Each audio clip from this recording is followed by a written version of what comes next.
desceu, ficou debaixo de uma árvore. Ele começou a meditar sobre as glórias de Cristo. Ele vai dizer, o texto é muito lindo, já li algumas vezes, e usando agora minhas palavras, ele vai dizer que ele perdeu a noção do tempo. Ele diz, talvez eu tenha ficado ali por algo em torno de 1 hora.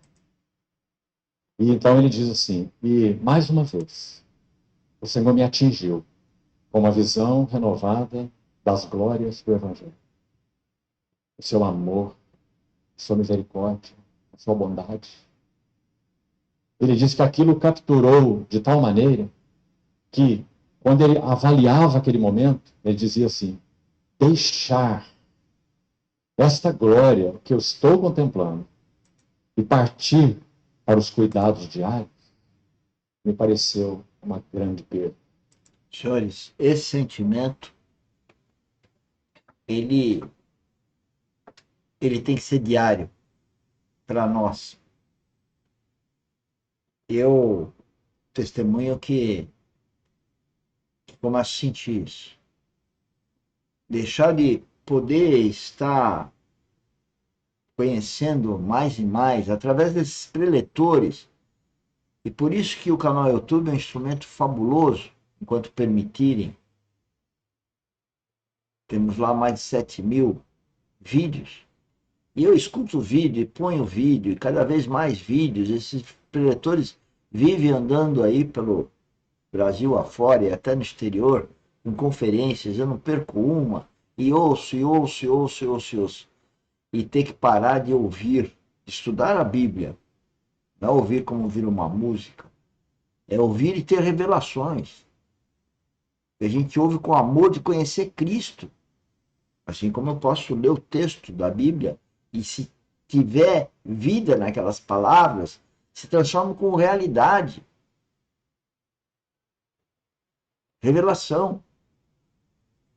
E aí eu falo, puxa, agora eu preciso fazer as coisas do mundo. É triste.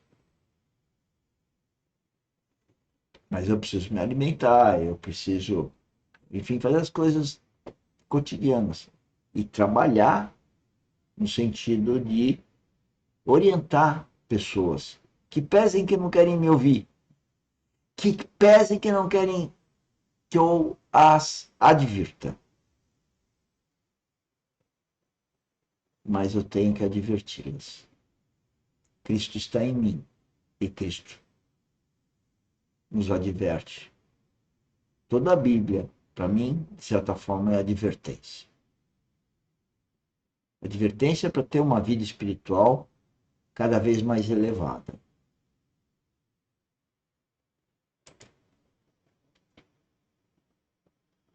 Por isso, meus irmãos, aquele período chamado despertamento evangélico do século XVIII, que atingiu mais de um continente, atravessou o mar, Escócia, País de Gales, Reino Unido, Estados Unidos, do outro lado. Grande despertamento evangélico. Quantos homens, alguns talvez nem sejam conhecidos dos irmãos, foram tão usados pelo Senhor. Muitos deles, em um tempo só, por causa de um único elemento. Eles tocaram de novo as glórias do Senhor Jesus. E se voltaram para as Escrituras com este foco. Pense sobre George Whitefield. Meus irmãos, tudo que lemos sobre ele, parece que quando esse homem ministrava a palavra do Senhor, ele não via ninguém à sua frente. Ninguém. Ele só via Cristo. E ele descrevia os que estavam ouvindo o que ele estava vendo. Ele foi o primeiro a pregar em campos abertos, porque no seu tempo era quase que uma profanação se pregar fora de lugares, púlpitos, que eram consagrados para pregação. Só poderia pregar a palavra ali, porque era um lugar consagrado. George Whitefield foi o primeiro a pregar nos campos. Ele ia pregar para os mineiros de carvão. Aqueles homens brutos, fortes, para um serviço desse, entravam naquelas minas de carvão e saíam durante o período do almoço para tomar suas refeições. E quando eles saíam, eles encontravam George Whitefield, como se fosse uma raposa na beira da toca do coelho. E os mineiros saíam. E saíam todos cheios de fuligem.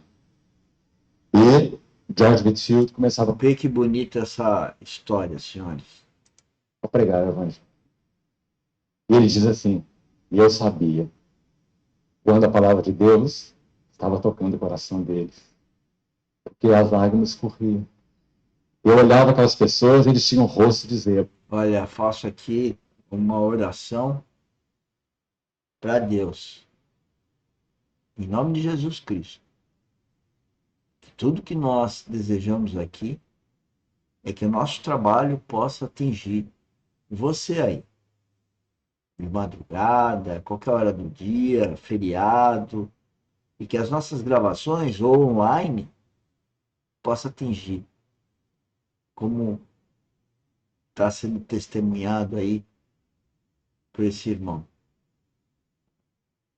E que seu coração seja tomado pelo Espírito Santo. Só me avisa para eu ficar feliz. Mas não é obrigatório, porque Deus está vendo o teu coração e o meu.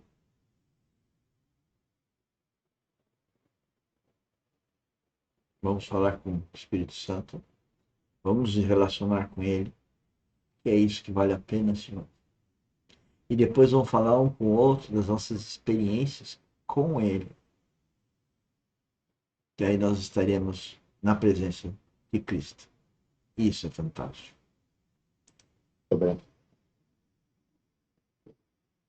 Que maravilha, irmão. Sabe como ele partiu para o Senhor? Ele foi pregar em uma cidade chamada Exeter. E ele cavalgou durante todo um dia. E quando ele chegou numa pousada, que ainda não era a cidade a qual ele foi convidado para pregar, ele desceu do seu cavalo muito cansado e, de alguma maneira, já havia pessoas esperando por ele naquela pousada. Sabiam que ele ia pousar ali de alguma maneira. E ele desceu e olhou para aquelas pessoas, cansado, alquebrado. Ele disse assim a elas: eu estou destruído. Não posso falar para vocês, não tenho energias. Então ele tomou o seu candeeiro, colocou uma vela, acendeu a vela e começou a subir as escadas para o aposento, onde ele ia dormir. Quando ele chegou no meio da escada, passou a vela na mão, ele se voltou. Essa é terrível. E começou a pregar. E pregou por mais de uma hora. Terminou, subiu o restante das escadas, deitou no seu leito. Ele era cometido de asma. Teve uma crise de asma e partiu para o Senhor. O detalhe é que ele pregou a palavra até a vela se consumir. Até a luz se apagar.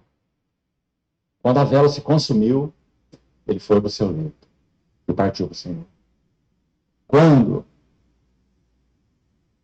aquela vela, consumida até o fim, representou muito bem o significado e o serviço da vida de George Whitefield. Tinha encerrado. Nesse plano. Paulo escreveu assim aos Coríntios: eu mais me gastarei, e ainda me deixarei gastar em prol das vossas almas. É esse o desejo. Para quem escreveu isso? Os Coríntios. O que estava acontecendo com os Coríntios? Pessoas estavam infiltrando lá e dizendo: esse Paulo é um impostor. Esse Paulo está dizendo coisas para vocês que pensem bem. O inimigo, ele insufla as pessoas que estão mais próximas do Filho de Deus para acontecer isso. Aconteceu com Paulo e com Cristo. Para terem levado ele àquela cruz. Então ele disse assim: se eu mais vos amo, eu serei menos amado? Meus irmãos, o segredo de nossa vida e serviço ao Senhor está aí. Uma visão renovada,